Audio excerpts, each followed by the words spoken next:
Basically ഞാൻ ഭയങ്കര കൃഷിയിൽ മടിയനാണ്. നട്ടിട്ട് പോയി കഴിഞ്ഞാൽ സ്വന്തം ഉണ്ടാവണം. ഞാൻ അങ്ങനത്തെ സാധനങ്ങൾ മാത്രമേ നോക്കാറുള്ളൂ. ഫാം ഫോർമുല എന്ന് പറഞ്ഞാൽ എന്താണ്? Farming made simple. സാധാരണഗതിയിൽ ഇപ്പം നമ്മൾ കൃഷി എന്ന് പറഞ്ഞാൽ ഭയങ്കര കോംപ്ലക്സ് സാധനമൊക്കെ ആയിട്ടാണ്. ലിസ്റ്റ് ഫ്ലവറിംഗ് വന്നു തുടങ്ങി കണ്ടു. ഫ്ലവറിംഗ് വന്നു. ഇത് നോർമൽ ഒരു ടൈം ഫ്രെയിം എത്രയാണ് ഇത് മെച്ചൂർ ആവുന്നത്? 3 months. അപ്പം ഒരു കർഷകനായിട്ട് തന്നെ റിമെയിൻ ചെയ്ത് ഗ്രോത്ത് ഇല്ല. ഇതോളം വെറൈറ്റി ഉണ്ട്. ഇതൊക്കെ ഓരോന്നും ഓരോ വെറൈറ്റിയാണ്. ഈവൻ ഒരു പോസ്റ്റിൽ തന്നെ പല വെറൈറ്റിയാണ്. ഇത് തിക്കിംഗ് എന്ന് പറഞ്ഞ വെറൈറ്റിയാണ്, മുള്ളില്ലാത്ത. ഞാൻ വലിച്ചു നീട്ടുന്നില്ല, കുറച്ച് ബോർക്കെയാണ്, ഇത്തിരി സ്പീഡിൽ കണ്ടോളൂ. സോ ഇപ്പോൾ നമ്മൾ സുൽത്താൻ ബത്തേരിയിൽ ഒരു സ്പെഷ്യൽ ആയിട്ടുള്ള ഒരാളെ കാണാൻ വന്നിരിക്കുകയാണ്. നമ്മുടെ സൂരജ്. ഹായ്. ഒരുപാട് പേര് മലയാളം വീഡിയോ ഒക്കെ കണ്ടിട്ടുണ്ട്. പുള്ളി ഒരുപാട് നല്ല നല്ല കർഷക വീഡിയോസൊക്കെ ഇൻഫോർമേറ്റീവായിട്ട് ചെയ്യുന്ന ആളാണ്. അപ്പം പുള്ളി വെറും ഒരാളല്ല, അഗ്രികൾച്ചറൊക്കെ പഠിച്ച് ഒരു സ്റ്റാർട്ടപ്പിലേക്ക് ഇറങ്ങി അതിലൂടെ സ്റ്റാർട്ടപ്പിൽ ഒരുപാട് പ്രോഡക്റ്റ്സ് ലോഞ്ച് ചെയ്തിട്ടുണ്ട്. അപ്പം പ്രോഡക്ട്സിനെ കുറിച്ചൊക്കെ സംസാരിക്കാം. അപ്പം ഹായ്, സുഖമാണോ? ഹായ്, സുഖമാണ്, അടിപൊളിയാണ്. അപ്പം ഈ സ്ഥലത്ത് എക്സാക്ട് സുൽത്താൻ ബത്തേരിയാണോ? സുൽത്താൻ ബത്തേരി മൈസൂർ റൂട്ടിലാണ് ഫാം വരുന്നത്. ഓക്കെ. നമ്മൾ കാര്യമായിട്ട് ഫ്രൂട്ട് ക്രോപ്സ് ആയിട്ട് നമ്മൾ ലിച്ചി കൊമേഴ്ഷ്യലൈസ് ചെയ്യുന്നുണ്ട്, അവക്കാഡോ കൊമേഴ്ഷ്യലൈസ് ചെയ്യുന്നുണ്ട്. പിന്നെ നെല്ല് മെയിൻ ആയിട്ട് ചെയ്യുന്നത് വെജിറ്റബിൾ സീഡ് പ്രൊഡക്ഷൻ ആണ്. ഫാമിലി ആയിട്ട് കൃഷിയിലായിരുന്നോ? അല്ല, ഞാനായിട്ടാണ് സ്റ്റാർട്ട് ചെയ്തത്. സ്ഥലം ഉണ്ടായിരുന്നു, കൃഷി ഞാനായിട്ടാണ് സ്റ്റാർട്ട് ചെയ്തത്. അതെ. അപ്പം നിങ്ങളുടെ ഒരു പറഞ്ഞ് എന്താണ് പഠിച്ചതൊക്കെ? ഞാൻ ഒരു 8th പഠിക്കുന്ന സമയത്ത് കൃഷി സ്റ്റാർട്ട് ചെയ്തു. എനിക്ക് കൃഷി ഭയങ്കര ക്രേസ് ആയിരുന്നു. അമ്മ അത്യാവശ്യം വീട്ടാവശ്യത്തിനൊക്കെ പച്ചക്കറി നടന്നു കാണാം. ഇത് എത്ര ഏക്കർ ഉണ്ട്? ഇത് മൊത്തം 5 ഏക്കർ ഉണ്ട്. ഇതിലേക്ക് ഓക്കെ. 5 ഏക്കർ അല്ലേ? അതെ അതെ. 5 ഏക്കറിൽ നമുക്കറിയാം വയനാടിന്റെ ഒരു എന്നാ പറയുക, ഒരു ജിയോഗ്രഫി എന്ന് പറഞ്ഞ ഒരു ഹില്ലി ഏരിയ ആണ്. അപ്പോൾ ഒരു ചെറിയൊരു സ്ലോപ്പാണ്. അപ്പോൾ ഇതെല്ലാം ലിച്ചിയാണ്. ഇതെല്ലാം ലിച്ചിയാണ്. ഇതിൽ ലിച്ചിയുടെ കാര്യം എന്ന് പറഞ്ഞു കഴിഞ്ഞാൽ നമ്മളെ സംബന്ധിച്ച് ഓഫ് സീസൺ ആണ് ഫ്രൂട്ട്. അതായത് ഓഗസ്റ്റിലാണ് ഫ്ലവറിംഗ് വരുന്നത്. ഓഗസ്റ്റിൽ ഫ്ലവറിംഗ് വന്നു കഴിഞ്ഞാൽ നമുക്കൊരു നവംബർ, ഡിസംബർ, ജനുവരി ആയിട്ട് ഫ്രൂട്ട് കിട്ടും. ബാക്കി ഒരു സ്ഥലത്തും ഈ സമയത്ത് ആകെ എനിക്ക് വന്നാൽ വയനാട്, ഇടുക്കി, മഡഗാസ്കറിൽ മാത്രമാണ് സെയിം ടൈമിൽ ഫ്രൂട്ടിങ് കിട്ടുന്നത്. ബാക്കിയൊക്കെ ഏപ്രിൽ, മെയ് മാസങ്ങളിലാണ്. അതുകൊണ്ട് ചില സമയങ്ങളിൽ കഴിഞ്ഞ മുമ്പത്തെ പ്രാവശ്യം 800 രൂപയൊക്കെയാണ് ഫാം ഗേറ്റ് പ്രൈസ് പെർ kgക്ക് എടുത്തു പോയിട്ടുണ്ടായിരുന്നത്. ഓക്കെ. ഇതിപ്പം സുരജ് കൾട്ടിവേറ്റ് ചെയ്തിട്ട് എത്ര വർഷമായി? ഇതിപ്പോ 4th year ആണ്. 4th year ആണല്ലേ? ഇതിനൊരു ഡ്രോബാക്ക് എന്ന് പറഞ്ഞു കഴിഞ്ഞാൽ ഷാഹി എന്ന് പറഞ്ഞൊരു വെറൈറ്റി മാത്രമേ ഇവിടെ സക്സസ്ഫുൾ ആവുള്ളൂ. രണ്ടാമത്തെ കേസ് എന്ന് പറഞ്ഞു കഴിഞ്ഞാൽ കമ്പ് പെട്ടെന്ന് പൊട്ടി പോകുന്ന ഒരു ഇഷ്യൂ ഇതിനുണ്ട്. അപ്പം ഇത് പ്ലാന്റേഷൻ ചെയ്തതിനു ശേഷം കാര്യമായിട്ട് ശ്രദ്ധിച്ചാൽ ചുമ്മാ ലിച്ചിയുടെ പ്രശ്നം എന്താ വെച്ച് കഴിഞ്ഞാൽ ഈ പറഞ്ഞ പോലെ ഈ കമ്പ് പൊട്ടി പോകുന്ന പ്രശ്നം ഉള്ളതുകൊണ്ട് നന്നായി വളം കൊടുത്തു കഴിഞ്ഞാൽ വെജിറ്റേറ്റീവ് നന്നായി ഗ്രോത്ത് വന്നു കഴിഞ്ഞാൽ സാധനം പെട്ടെന്ന് കമ്പ് പൊടിയും. അതുകൊണ്ട് നട്ട് കഴിഞ്ഞാൽ വളം കൊടുക്കാതെ മാക്സിമം. ഈ ഒരു പറമ്പിൽ എത്ര എണ്ണം ഉണ്ട്? എത്ര മരം ഉണ്ട്? എനിക്ക് തോന്നുന്നു ഏകദേശം ഒരു 200 മരത്തിനടുത്ത്. 200 മരമൊക്കെ എന്ന് പറഞ്ഞാൽ ഒത്തിരി എക്സ്ട്രീം ലെവൽ ഓഫ് കൃഷിയാണ്. അപ്പൊ അതിനോടൊപ്പം തന്നെ ഇന്റർക്രോപ്പിംഗ് വേറെ എന്തൊക്കെ? ഇന്റർക്രോപ്പിംഗ് ആയിട്ടില്ല, പിന്നെ അവക്കാഡോ ആണ്. അവക്കാഡോ അല്ലാതെ വേറെ? പിന്നെ കുറച്ച് കോഫി, സ്വന്തം ആവശ്യത്തിന് ബാക്കി വെജിറ്റബിൾസ് എല്ലാം മിക്സ് ചെയ്തിട്ടുണ്ട്. കുറച്ച് വാഴ എല്ലാം ഉണ്ട്. ഒരു കൂട്ടുകൃഷിയാണെന്ന് പറയുന്നത്. പിന്നെ ഇറിഗേഷൻ ഒക്കെ എങ്ങനെയാണ്? ഡ്രിപ്പാണ്. ഇത് പൈപ്പ് ലൈൻ ഒക്കെ. ലിച്ചിക്കൊന്നും ഇറിഗേഷൻ വേണ്ട. വെജിറ്റബിൾസ് ഇതിന്റെ ഇടയിൽ പംകിനൊക്കെ ചെയ്തിട്ടുണ്ടായിരുന്നു പ്രൊഡക്ഷൻ. ലിച്ചിക്കൊന്നും മീൻസ് ഇറിഗേഷൻ വേണ്ട. അവക്കാഡോയ്ക്ക് നല്ല ഇറിഗേഷൻ വേണം, അത് മാത്രമേ ഉള്ളൂ. ഓക്കെ. പിന്നെ ഈ അഗ്രികൾച്ചറിലേക്ക് ഇറങ്ങാൻ കാരണം എന്താ? പാഷനായിരുന്നു? അതോ? പാഷനാണ്. പഠിച്ചത് അഗ്രികൾച്ചർ ആണ്? അതെ. അതെവിടെയായിരുന്നു പഠിച്ചത്? ഞാൻ BHSC അഗ്രികൾച്ചർ ആയിരുന്നു അമ്പലവിൽ. അത് കഴിഞ്ഞ് BSc അഗ്രികൾച്ചറിന് ജോയിൻ ചെയ്തു. അത് കേരള അഗ്രികൾച്ചർ യൂണിവേഴ്സിറ്റി വെള്ളാനിക്കര. അതായത് നമ്മുടെ വലിയ അഗ്രികൾച്ചർ ക്യാമ്പസ്, യൂണിവേഴ്സിറ്റി ക്യാമ്പസ് ആണ്. അടിപൊളി. അപ്പോൾ അവിടുത്തെ അഗ്രികൾച്ചർ ഒക്കെ പഠിച്ചിറങ്ങി പിന്നെ ഒരു സംരംഭത്തിലേക്ക് നേരെ. അതെ. അപ്പം അത് ഒത്തിരി പേർക്ക് അറിയാനൊരു കാര്യമുണ്ട്. എന്താണ് ആ സംരംഭം? എന്താണെന്ന് പറഞ്ഞേ. എന്താണ് നമ്മുടെ ഫാമിന്റെ പേര്? അരയാൽ ഫാംസ് ആണ്. കാര്യമായിട്ട് നമ്മൾ ചെയ്യുന്നത് സീഡ് പ്രൊഡക്ഷൻ ആണ്. സീഡ്സ് നമ്മൾ ഫാം ഫോമുലാസ് എന്ന് പറഞ്ഞ ബ്രാൻഡിലാണ് സെല് ചെയ്യുന്നത്. നമുക്ക് ഒരുപാട് വെറൈറ്റീസ് ഉണ്ട്. അപ്പോൾ സാധാരണ നമ്മൾ കടയിൽ പോയി തക്കാളി എന്ന് വെച്ച് കഴിഞ്ഞാൽ നമുക്ക് ആകെ റെഡ്, മറ്റേ ആപ്പിൾ പോലത്തെ സാധാരണ തക്കാളി കിട്ടാറുള്ളൂ. അതേ സമയത്ത് നമുക്ക് നമ്മുടെ ഫാമിൽ ഇവിടെ ഒരു 70+ വെറൈറ്റീസ് ഉണ്ട്. പക്കാ മുന്തിരി കഴിക്കുന്ന പോലെ കഴിക്കാൻ പറ്റുന്നത് തൊട്ട് ഒരു 500 ഗ്രാമിന്റെ അടുത്ത് സൈസ് ബ്രീഡ് ചെയ്തിട്ടല്ലോ നമ്മൾ ബ്രീഡ് ചെയ്യാറുണ്ട്. പക്ഷേ ഹൈബ്രിഡ് എന്നുള്ള രീതിയിൽ മാർക്കറ്റ് ചെയ്ത് തുടങ്ങിയിട്ടില്ല. നമ്മൾ അതിനെ ഡീഹൈബ്രിഡൈസ് ചെയ്തിട്ട് ഹെയർലൂം മീൻസ് ആൾക്കാർക്ക് തന്നെ ചെയ്യാൻ പറ്റുന്ന രീതിയിൽ ചെയ്യുന്നുള്ളൂ. അപ്പോൾ ഒരു ചെറിയൊരു സ്റ്റാർട്ടപ്പ് പോലെ. അപ്പോൾ ഉണ്ടോ? സാമ്പിൾ ഉണ്ടോ കാണിക്കാനായിട്ട്? സീഡ് പാക്കറ്റ്സ് ഉണ്ട്.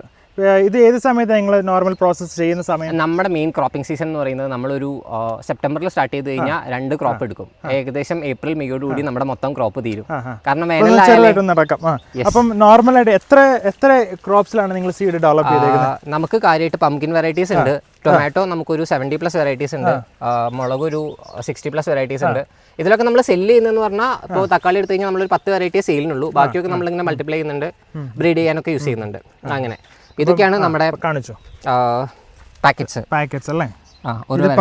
ഇത് എന്റെ പ്രത്യേകത എന്ന് പറഞ്ഞു കഴിഞ്ഞാൽ പോട്ടിൽ വേണമെങ്കിൽ നമുക്ക് വളർത്താം, സ്പേസ് വേണ്ട. സാധാരണ നമുക്ക് സ്പേസിനാണ് കൺസ്ട്രക്ഷൻ. അപ്പോൾ ഇതിന്റെ ഒരു സൈസും കുറവാണോ? പംകിൻ ചെറുതാണ്, ഒരു 250-300 ഗ്രാംസേ ഉണ്ടാവുള്ളൂ. അതേ സമയത്ത് നമുക്ക് ഒരു പോട്ടിൽ നട്ട് കഴിഞ്ഞാൽ ഒരു പോട്ടിൽ നിന്ന് ഒരു 6 കായ 7 കായ സുഖമായിട്ട് കിട്ടും. മറ്റേത് അതേ സമയത്ത് ഭയങ്കര ഏരിയ വേണം. ഫാം ഫോർമുല എന്ന് പറഞ്ഞാൽ എന്താണ്?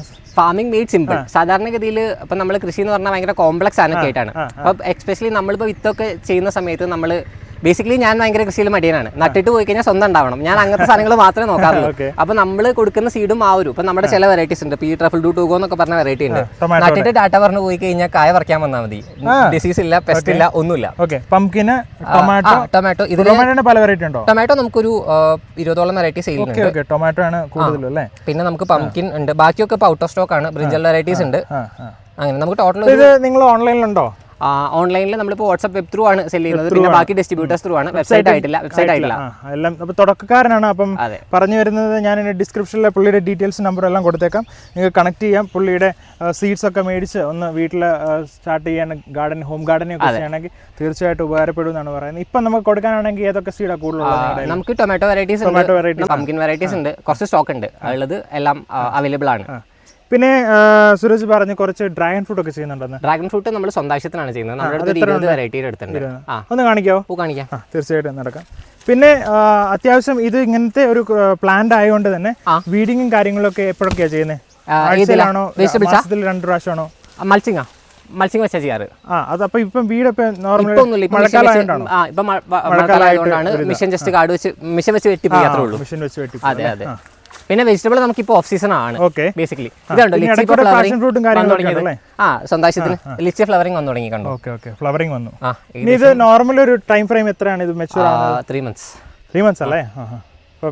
മംഗോസ്റ്റിനൊക്കെ പോലെ സമയം എടുക്കും. മംഗോസ്റ്റിന് ഇവിടെ തണുപ്പായതുകൊണ്ട് 5 മാസം എടുക്കും. 4 to 5 മാസം എടുക്കും. നാട്ടിൽ 3 മാസം മതി. അതെ അതെ അതെ. ഓക്കെ. അപ്പോൾ വയനാട്ടിൽ ഒരുപാട് കാര്യങ്ങൾ പഠിക്കാനുണ്ട്. ഞങ്ങള് മാംഗോസ്റ്റിന് ഓഫ് സീസൺ ആണ് നമുക്ക്. അപ്പോൾ ഈ കാണുന്ന ഭംഗി പോലെ തന്നെ ഒരുപാട് കാര്യങ്ങൾ പ്രകൃതിക്ക് പറയാനുണ്ട്. അപ്പം നമ്മൾ പ്രോപ്പർ വയനാടാണോ അതോ? വയനാടാണ്, പ്രോപ്പർ വയനാടാണ്. അപ്പം അപ്പോൾ നിങ്ങൾക്ക് വയനാടൊക്കെ വന്നാലും പുള്ളിയെ കണക്ട് ചെയ്യാൻ ഒരുപാട് ഇവിടെ കാര്യങ്ങളൊക്കെ കാണിച്ചു തരുകയും ചെയ്യും പുള്ളി. വയനാട് ശരിക്കും പറഞ്ഞാൽ ഒരു ടൂറിസ്റ്റ് സ്പോട്ടും കൂടെ അല്ലേ? അതെ ടൂറിസ്റ്റ് സ്പോട്ടാണ്. ഓക്കെ. പിന്നെ ഇതാണ് ചുമ്മാ സൈഡിൽ കൂടെ വെച്ച് വിട്ടേക്കും. ഇത് സന്ദർശനത്തിനുള്ള ചെടികളാണ്.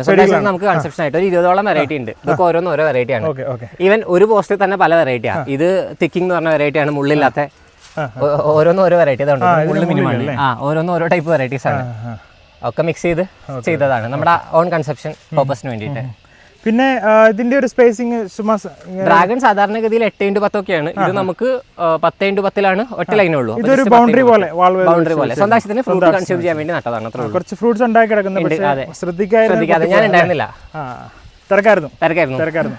ഓക്കെ. പിന്നെ കൂടുതൽ ഇപ്പം നമ്മുടെ വ്യൂവേഴ്സിനോട് പറയാനുള്ള കാര്യങ്ങൾ, കൃഷിയിലേക്ക് ഇറങ്ങുമ്പം എന്തൊക്കെ ശ്രദ്ധിക്കാൻ പറ്റും? നിങ്ങളിപ്പോൾ ഈ എക്സ്ട്രീം ലോങ് ടൈം ക്രോപ്സ് ആക്കേണ്ടത്, കാരണം ഇതൊക്കെ എന്ന് പറഞ്ഞു കഴിഞ്ഞാൽ എല്ലാ വർഷവും നമുക്ക് എക്സ്പെക്ട് ചെയ്യാൻ പറ്റും. അപ്പം അതിലേക്ക് ഇറങ്ങുമ്പോൾ ശ്രദ്ധിക്കേണ്ട കാര്യങ്ങൾ, പിന്നെ നമ്മുടെ ഒരു എക്സ്പീരിയൻസ്, പിന്നെ നിങ്ങൾ എല്ലാ കാര്യത്തിലും കൃഷിയിലായിക്കോട്ടെ സ്റ്റാർട്ടപ്പിലായിക്കോട്ടെ അങ്ങനെയുള്ള കാര്യങ്ങളിൽ നിങ്ങളുടെ പേഴ്സണൽ കാര്യങ്ങൾ എക്സ്പീരിയൻസ് ഒക്കെ ഒന്ന് ഷെയർ ചെയ്യാമോ? കൃഷിയിലോട്ട് ഇറങ്ങുമ്പോൾ നമ്മൾ സാധാരണഗതിയിൽ എല്ലാവരും സ്ഥിരമായിട്ട് വിളിച്ച് ചോദിക്കുന്ന ചോദ്യമാണ്, IT-ലാണ് ജോലി മടുത്തു കൃഷിയിൽ ഇറങ്ങിയാലോ? കൃഷി എന്ന് പറയുമ്പോൾ അത്ര എളുപ്പമല്ല, കുറച്ച് കോംപ്ലിക്കേറ്റഡ് ആണ്. എല്ലാവരും നമ്മൾ വിചാരിക്കും ഭയങ്കര സിമ്പിൾ ആയിട്ടുള്ള കാര്യമാണെന്നുള്ളത്. അപ്പോൾ അത് നന്നായി പഠിച്ച് ആദ്യം പറ്റുകയാണെങ്കിൽ ഒരു 10-15 ചട്ടിയിൽ നട്ട് എന്തൊക്കെ പ്രശ്നം വരും ഇതൊക്കെ നോക്കി, ഇനി അതല്ലെങ്കിൽ ചെറിയൊരു ഏരിയ ലീസിന് എടുത്ത് കൃഷി ചെയ്ത് നോക്കിയിട്ട് മാത്രം വലിയ രീതിയിലോട്ട് ഇറങ്ങുക. സെക്കൻഡ് തിങ് എന്ന് പറയുന്നത് യൂട്യൂബിലൊക്കെ ഇഷ്ടം പോലെ എന്താ പറയുക, പറ്റിക്കാൻ ആൾക്കാർ ഇഷ്ടം പോലെ ഉണ്ട്, ഇന്നതാണെന്ന് പറഞ്ഞിട്ട്.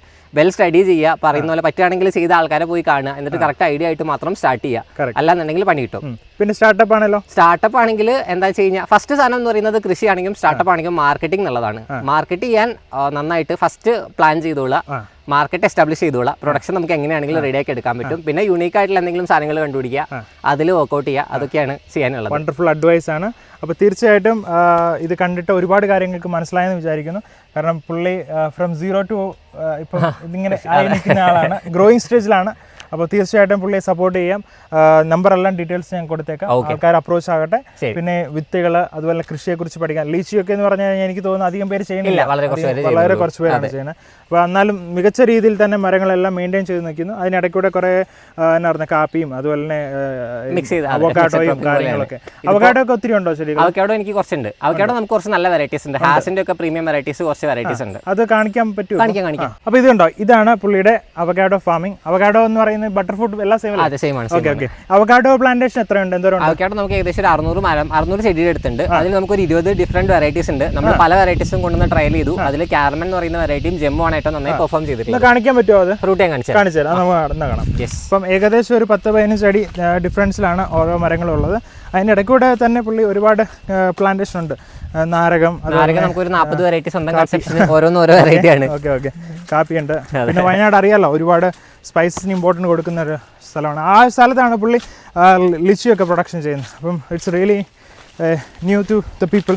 ഇപ്പം നമുക്ക് ഇവിടെ വയനാട് സുൽത്താൻ ബത്തേരി വന്നു കഴിഞ്ഞാൽ പുള്ളിയുടെ ഫാമൊക്കെ കാണാം. ഇതുണ്ടോ, ഇവിടെ മൊത്തം എത്ര ഏക്കറുണ്ട്? 5 ഏക്കർ. ഓക്കെ. ഇത് കാരമൻ ഹാസ് ആണ്. ഇത് വർഷത്തിൽ ഏകദേശം ഒരു 3 പ്രാവശ്യത്തിനടുത്ത് നമുക്ക് ഫ്ലവറിംഗ് വരും. ഒരുപാട് കായുണ്ടല്ലേ? അത്യാവശ്യം നല്ല ക്രോപ്പ് ഉണ്ട്. പക്ഷെ നല്ല പൊക്കമാ. ഭയങ്കര വിഗ്രസ് ഗ്രോത്ത് ആണ്. അതായത് ഈ ഒരു വെറൈറ്റിയുടെ പ്രൂൺ ചെയ്യാൻ പറ്റും. അതേസമയത്ത് ജം എന്ന് പറഞ്ഞ വെറൈറ്റി നമുക്ക് 10-12 ഒക്കെ പ്ലാൻ ചെയ്തിട്ട് ഹൈ ഡെൻസിറ്റി ആയിട്ട് ചെയ്യാൻ പറ്റും. സോ അതാണ് ഈ ഒരു അവക്കാഡോയുടെ ഒരു കംപ്ലീറ്റ് ഡീറ്റെയിൽസ് അല്ലേ? നോക്കാനുണ്ടോ അവക്കാഡോയിൽ? അവക്കാഡോയിൽ ഒന്നുമില്ല, നന്നായിട്ട് വെയിൽ വേണം. മീൻസ് ബേസിക്കലി കൊമേഴ്ഷ്യൽ പ്രൊഡക്ഷൻ എന്ന് പറയുന്നത് സക്സസ്ഫുൾ ആവുന്ന വയനാട് അല്ലെങ്കിൽ ഇടുക്കി തന്നെയാണ്. തണുപ്പ് ലവിംഗ് ആണ്, സബ് ട്രോപ്പിക്കലാണ് ബേസിക്കലി. ചിലർ പറയാനുണ്ട് അവക്കാഡോയിൽ ചില സമയത്ത് പ്രൈസ് ഒക്കെ ഇടിയാറുണ്ട്. അതായത് ബേസിക്കലി ഇവിടെ ഇപ്പോൾ നമുക്ക് ഫെബ്രുവരി, മാർച്ച്, ഏപ്രിൽ മാസങ്ങളിൽ കിട്ടിക്കഴിഞ്ഞാൽ 250 രൂപ 300 രൂപ നമുക്ക് ഫാം ഗേറ്റ് പ്രൈസ് ഉണ്ട്. അതേ സമയത്ത് നമുക്ക് ഇപ്പോൾ ഫ്രൂട്ട് ആണെന്നുണ്ടെങ്കിൽ 50-60 ഒക്കെയാണ് പ്രൈസ്. അതായത് മഴ ഈ ഒരു സമയത്ത് വേണ്ട, ആർക്കും അവക്കാഡോ വേണ്ട. അപ്പോൾ എപ്പോഴും ഉണ്ടാവുകയാണെങ്കിൽ ആ ഒരു ടൈമിൽ കിട്ടിയാൽ മാത്രമേ നമുക്ക് കാര്യമുള്ളൂ. ഇത് നമുക്ക് പോസ്റ്റ് ഹാർവെസ്റ്റ് സൂക്ഷിച്ച് വെക്കാൻ പറ്റും. പോസ്റ്റ് ഹാർവെസ്റ്റ് അധികം ടെക്നോളജീസ് ഡെവലപ്പ് ചെയ്തിട്ടില്ല. പ്രോസസിംഗ് ചെറിയ രീതിയിൽ വരുന്നുണ്ട്. ഹാസൊക്കെ അവർ പോസ്റ്റ് ഹാർവെസ്റ്റ് എടുത്ത് വെക്കാറുണ്ട്. ബട്ട് ചിലർ പൾപ്പ് അടിച്ച് വെക്കാൻ പറ്റും. പൾപ്പ് ചെയ്യാറുണ്ട്. അപ്പോൾ അങ്ങനെയൊക്കെയുള്ള ഒരു ചെറിയ ഇത്. പക്ഷെ അതിനൊക്കെ ഭയങ്കര കാശ് മുടക്കാവും അല്ലേ? അപ്പോൾ അതൊക്കെ ചെറിയ ചെറിയ സ്കെയിലാരും എല്ലാവർക്കും 1-2 മരം ഉണ്ടെന്നുള്ളത് ആ ഒരു കൊമേഴ്ഷ്യൽ സ്കെയിലൊന്നും ഇവിടെ അങ്ങനെ ചെയ്യുന്നില്ല. അപ്പോൾ അതുകൊണ്ട് ഉള്ളത് ഒരു എന്താ പറയാ, അത്യാവശ്യം ഒരു മരം ഉണ്ടെങ്കിൽ തന്നെ 300 കിലോ 400 കിലോ പറിക്കും. അത്യാവശ്യം പ്രൈസ് ഉണ്ട് വെച്ചാൽ ആൾക്കാർ ഒരു വർഷം ഒരു 30,000-40,000 ഒരു മരത്തിൽ നിന്ന് കിട്ടി. ആ ലൈനാണ് പൊതുവെ ഇവിടെ. അപ്പോൾ ആൾക്കാർക്ക് അത് മതി. അതെ, അപ്ഗ്രേഡ് ഒന്നും വേണ്ട. പക്ഷേ anyway I just personally visited you. അത് ഒരിക്കലും ഡിഫറെൻറ്റ് ഫീൽ ആയിട്ടുള്ളതുകൊണ്ട്, കാരണം പുള്ളി കൃഷി ചെയ്യുന്നു, സ്റ്റാർട്ടപ്പ് ചെയ്യുന്നു. അപ്പം ഒരു കർഷകനായിട്ട് തന്നെ റിമെയിൻ ചെയ്ത് ഗ്രോത്ത് ഇല്ല. അപ്പം പുള്ളി പറയുന്നത് അത് തന്നെയാണ്. നമ്മൾ ഒരുപാട് കാര്യങ്ങൾ ചെയ്യാനുണ്ട്. നിങ്ങൾ കർഷകരാണ്, തൈയൊക്കെ വിൽക്കാം, അല്ലെങ്കിൽ പ്രോസസ്സ് ചെയ്യാം, വാല്യൂ ആഡ് ചെയ്യാം, പൾപ്പ് ചെയ്യാം, ജ്യൂസ് ചെയ്യാം, എന്തൊക്കെ നിങ്ങളുടെ ഇഷ്ടം. അപ്പം എനിവേ ഈ ഒരു ഇൻഫർമേഷൻ ഒരുപാട് നന്ദി. അതുപോലെ നിങ്ങൾ ഈ വീഡിയോ കാണുന്നവർ ഡെഫിനറ്റ്ലി യു ക്യാൻ കണക്ട് ചെയ്യും. അതുപോലെ തന്നെ സുൽത്താൻ ബത്തേരിയിൽ വന്നു കഴിഞ്ഞാൽ ഇത് നല്ലൊരു സ്ഥലമാണ് ഫാം ഒക്കെ അല്ലേ? നിങ്ങൾ കൂടി ഫാമൊക്കെ കാണിക്കാം. അപ്പം anyway doing lychee in Wayanad ആരെങ്കിലും ഒക്കെ ചെയ്യുന്നുണ്ട്? ചെയ്യുന്നുണ്ട്. അപ്പം 4 വർഷമായ ലിച്ചി മരങ്ങളുണ്ട്. ഇത് അവക്കാഡോ ഒക്കെ എത്ര മരം? അവക്കാഡോ ഒരു 3-4 വർഷം. അപ്പം ഇത്രയും പൊക്കം അല്ലേ? 3 വർഷം കൊണ്ട് നല്ല ഗ്രോത്ത് നോക്കിയാൽ ഒരു 3rd ഇയർ ഒക്കെ ക്രോപ്പ് പറിക്കാൻ പറ്റും. ഓക്കെ. അപ്പം അങ്ങനെയൊക്കെയാണ് എൻ്റെ കാര്യങ്ങൾ. അപ്പം ഞാൻ വലിച്ചു നീട്ടുന്നില്ല, കുറച്ച് ബോർക്കെയാണ്, ഇത്തിരി സ്പീഡിൽ കണ്ടോളൂ. അപ്പം anyway that's all about today's information. And thank you so much for sharing the wonderful ideas, information and lot of that. Thank you so much. And that's all. C you with another beautiful, ഇതിൽ നല്ല മനോഹരമായ വീഡിയോയുമായി ഇനിയും കാണാം. അതുവരെ take care. By.